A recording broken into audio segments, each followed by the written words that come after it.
salaamaaleykum wa rahmatullah yaaram noo leen def mbaa yéen a ngi ci jàmm yal na yàlla dool tawfeex bu baax tey nag dañuy ñëw ci tomb boo xam ne am na solo lool ba jéggi dayoo ki ko laaj xam naa ne da ko ñorin goo xam ne yow mi koy déglu di nga ci mën a jëriwaale di nga ci mën a jële xam-xam ndax laaj bi kat dafay dellu ci wàllu ramli maanaam seet gi nga xam ne wax nañ ne bokk na ci seet yi gën a wér wala seet gi nga xam ne mën na génne loo xam ne lu weesu la waaye ak lenn ci li nga xam ne day ñëw. xam naa kenn ci ku jàng alxuraan dina ma wax ne yàlla mooy alimul xayb wa shahada, waaye loolu moom beneen domaine la. kii li mu laaj dafa poser question, suñu tëjee nit nga bëgg a xam ndax dina yàgg ci kaso bi, maanaam suñu jàppee nit te jugé guñ ko nga xam ndax dina bëgg a yàgg ci kaso bi wala ndax dina génn, wala ndax asijinul mu abbat lay doon, mooy du ñoo tuddee prison à vie, maanaam ku ñu tëj à vie, wala ndax bu nekkee ci biir kaso bi dina ci amee jàmm, wala ndax biir kaso boobu bu génnee daf ciy dollee koo daraje ci wàllu baatin. ndax dafa wax ne dafa gis ñu bari ñoo xam ne dañuy yóotu ngir dem kaso, mu mel ni dafa jàpp ne ay boroom xam-xam ñoo leen wax ne soo leen duggee kaso di ngeen ci mën a dolli ko ci wàllu daraja. loolu bu ñu duggagul sax ci wàllu ramli, ci histoire moom da ngay gis ne loolu am na. gis nga ko ci Sénégal ñu dugg kaso génn seen maqaama yokku, waaye it gis nga ci wàllu histoire ci àdduna bi ñu dugg kaso génn seen maqaama yokku. mën nga ci jël exemple yu baree bari, waaye dama la bëgg a wax rek ci ramli, su fekkee bëgg nga xam nit ki dafay génn wala boog kasoom dafay yàgg, wala kasoom dafay neex, wala dafay naqari, wala ndax su génnee dana ci jële ay daraja, maanaam yokkute ci wàllu mbooloo wala yokkute ci wàllu wërsëg wala yeneen ñu demee noonu, naka nga koy xamee ci wàllu ramli. bismillah, moom laa lay bëgg wax nii. kon dañ lay wax ni su fekkente ne da nga dagg ramli ba teg ba 16 doom yëpp génn, maanaam fukki doom yeeg juróom-benn yëpp génn, ñu koy wax ay axyaan ak jawdalaak inkiis, wala boog nga dem ci ñi nga xam ne ci pël lañ ko xamee ñuy wax ay rakiis kiis ak goota tarikaak yu demee noonu.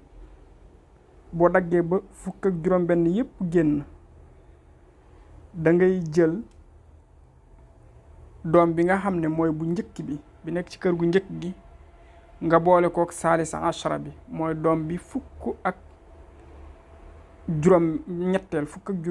ñetteel bi. xam naa lu jafee xam lay doon ci ñenn ñi, waaye xëy na yenn sëriñ nañ ci mën a jëriñoo. boo boolee doom bu njëkk bi nga boole ko ak doomu fukk ak ñetteel bi, léegi nga jural ko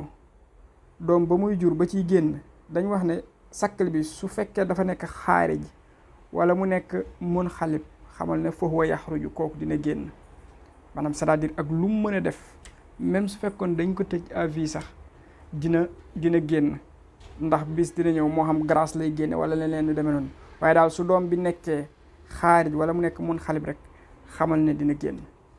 mu ne nag su fekkee da nga jural doom boobee, mooy bu benn bi, doom bu njëkk bi ak fukk ak ñetteel bi,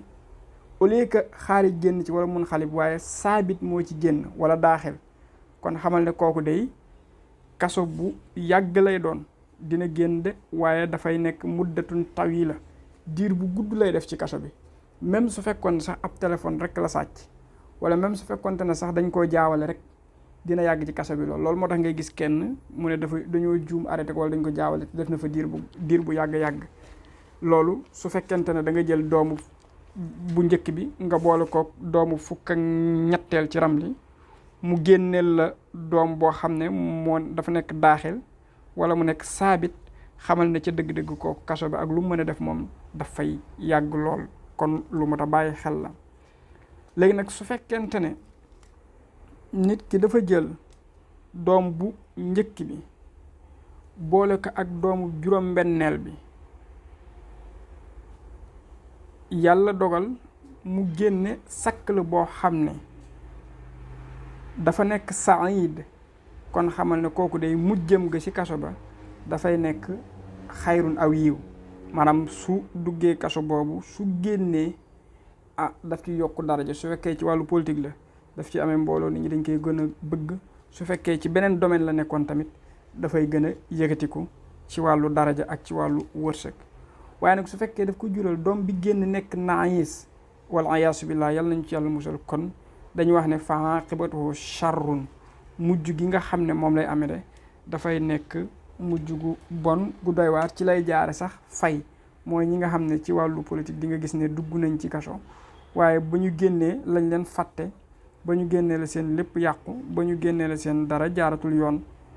mu mel ni seen bës dafa fay. loolu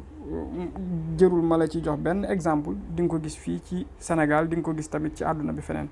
kon lii mooy yi nga xam ne mën naa la ko ci jox, parce que fekkonte ne dama utiliser tableau du ñàkk di nga ko mën a gën a comprendre, mais juste pour tontu question bi rek, lii dafa nekk xam-xam boo xam ne dafa nekk xam-xam bu doy waar, muy moom ramli bi. te xam naa sax lii ma wax nii boo delloo ci man baaxu usul du ñàkk di nga ko fa fekk, doon dañ koy jàngale noonu nga mokkal ko, mais boo demee ci man baaxu usulu ramli boobu nuñ koy jox al mustamilu ala chamanina darsan di nga ko ci fekk incha allah, ci kàttanu yàlla suñ borom, pour delloo source bi ci yenn sëriñ wala ñenn ñi nga xam ne bëgg nañ gëstu xam-xam. kon mu ngi noonu, yàlla na yàlla dolli jàmm ak salaam.